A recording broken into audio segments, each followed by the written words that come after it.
Gabimi I heshtur që po rrezikon zemrën tuaj çdo ditë. Zemra është motori I jetës son. Ajo rreh mbi 100.000 herë në ditë, pa u ndalur asnjë sekond, duke furnizuar çdo qelisë të trupit me gjak dhe oksigjen. Megjithatë, shumica e njerëzve kujdesen për zemrën vetëm kur shfaqet një problem serioz. Dhimbje gjoksi, tension I lartë, aritmi apo lodhje kronike. Por ajo që nuk ju thot askush është kjo. Një mungesë e vetme vitamine mund të dëmtojë zemrën në heshtje, për vite me radhë. Ky është gabimi që bëjnë miliona njerëz çdo ditë, pa e kuptuar. Gabimi më I madh. Injorimi I ushqimit që ushen zemrën. Në ditët e sotme, shumë njerëz besojnë se nëse nuk pinë duhan, nëse nuk hanë shumë yndyrë, nëse nuk janë mbi peshë, atëherë zemra e tyre është e sigurt. Gabimi I madh. Edhe njerëzit e dobët, aktiv dhe që ushqehen normalisht mund të kenë mungesë të rëndë vitaminash esenciale për zemrën.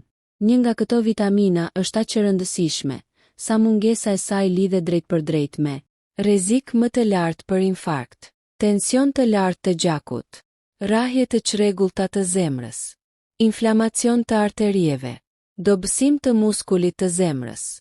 Dhe më e keqja, shumica nuk e din që e kanë mungesë. Vitamina që zemra nuk mund ta injorojë, vitamina D. Po, bëhet fjalë për vitaminën D, një vitaminë që shumë njerëz e lidhin vetëm me kockat, por që në realitet është thelbësore për funksionimin e zemrës. Studime të shumta shkencore kanë treguar se njerëzit me mungesë të vitaminës D kanë rrezik deri në 50 I më të lartë për sëmundje kardiovaskulare.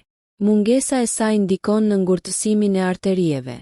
Ajo ndikon drejt për drejt në rregullimin e tensionit të gjakut. Zemra ka receptor specifik për vitaminën D, kjo do të thotë se zemra ka nevojë aktive për të. Jo thjesht si ndihmë dytësore. Pse mungesa e vitaminës D është kaq e përhapur? Edhe pse jetojmë në një vend me diell, mungesa e vitaminës D është alarmante.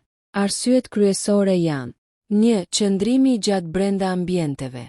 Shumica e njerëzve punojnë në zyra, qëndrojnë në shtëpi, dalin jashtë vetëm herët në mëngjes ose në mbrëmje. Në këto orare, trupi nuk prodhon mjaftueshëm vitaminë D nga dielli. 2. Përdorimi I tepërt I kremrave mbrojtës. Edhe pse të domosdoshëm për lëkurën, kremrat kundër diellit bllokojnë deri në 90 I të sintezës së vitaminës D. 3. Ushqimi I varfër me vitaminë D. Shumë dieta moderne kanë pak peshk, pak vezë, pak produkte natyrale. Rezultati: trupi hyn në deficit kronik. Çfarë ndodh zemrës kur mungon vitamina D? Mungesa e vitaminës D nuk shkakton dhimbje të menjëhershme. Ajo vepron ngadalë në heshtje duke dëmtuar sistemin kardiovaskular. Ja çfarë ndodh konkretisht? Rritet tensioni I gjakut. Vitamina D ndihmon në rregullimin e sistemit renin-angiotenzin, që kontrollon presionin e gjakut. Pa të, enët e gjakut ngushtohen. Tensioni rritet gradualisht. Arteriet humbasin elasticitetin.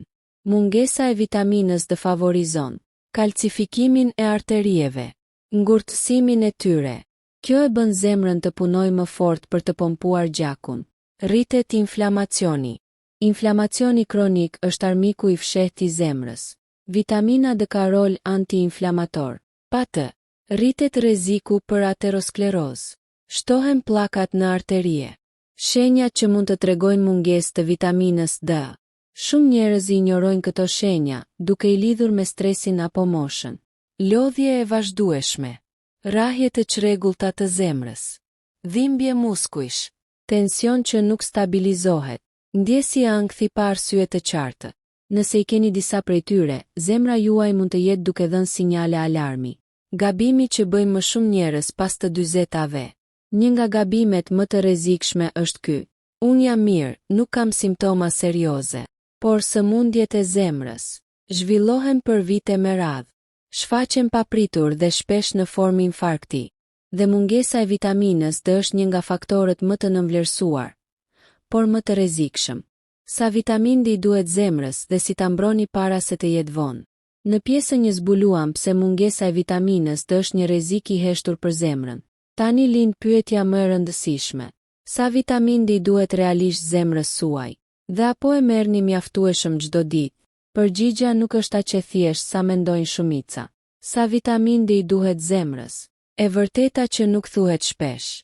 Shumë njerëz mendojnë se nëse marr pak diell ose një multivitamin, jam në rregull. Jo domosdoshmërisht. Sipas studimeve moderne, niveli optimal I vitaminës D në gjak për shëndetin e zemrës duhet të jetë mbi 30-40 AGVL. Shumë persona janë në 20 AGVL, pa e ditur.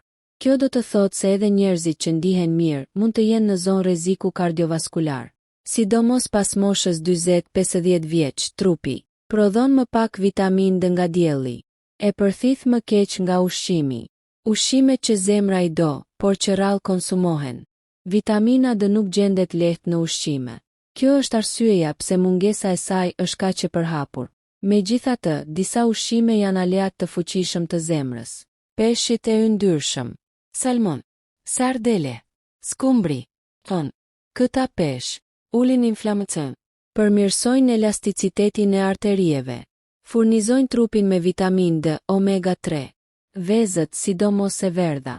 E verdha e vezës përmban vitamin D natyrale, kolin që ndihmon funksionin e zemrës, produktet e fortifikuara, qumësht, kos, djath në disa raste, por kujdes, jo të gjitha produktet kanë vitamin D, duhet lexuar etiketa. Dielli, ilaçi natyral që po e humbasim. Dielli është burimi më I fuqishëm I vitaminës D, por mënyra si jetojmë sot e ka bërë pothuajse të padobishëm. Për prodhim efektiv, duhet ekspozim 15-30 minuta, pa krem mbrojtës, në orët e mesditës, me krah dhe fytyrë të ekspozuar. Shumica e njerëzve nuk dalin fare në këto orare, ose mbulohen plotësisht. Rezultati, zemra mbetet e pambrojtur. Suplementet, shpëtim apo rrezik për zemrën. Këtu shumë njerëz bëjnë gabimin e dytë të madh. Disa nuk marrin fare suplement. Të tjerë marrin doza pa kontroll mjekësor. Të dyja janë të rrezikshme. Vitamina D është vitaminë e tretshme në yndyrë, që do të thotë grumbullohet në trup. Mund të bëhet toksike në doza shumë të larta. Prandaj, doza duhet të përshtatet individualisht. Idealja është pas një analize gjaku. Në përgjithësi, 800-2000 IU në ditë është dozë e zakonshme për mirëmbajtje. Disa persona kanë nevojë për më shumë, por vetëm me këshill mjeku. Kush duhet ta kontrollojë patjetër vitaminën D? Nëse I përkisni njerëz nga këto kategori, analiza është urgjente.